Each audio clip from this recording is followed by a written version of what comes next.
fusion of Filipino and Japanese icons.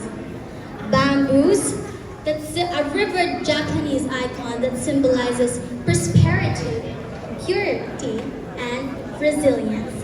It has been planted and cultivated in Midleyang's bamboo forest and meets with the Katubhan Festival, which portrays a terrific, bountiful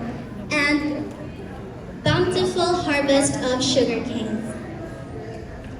A majestic use of purple sugar canes and vibrant greens of bamboo, this ensembles perspectively and perfectly blends with both representing resilience and shelter.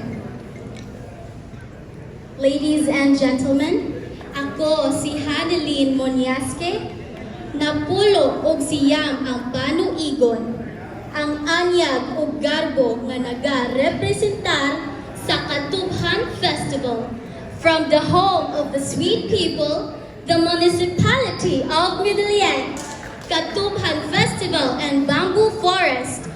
Padayon Midleyang! O karon,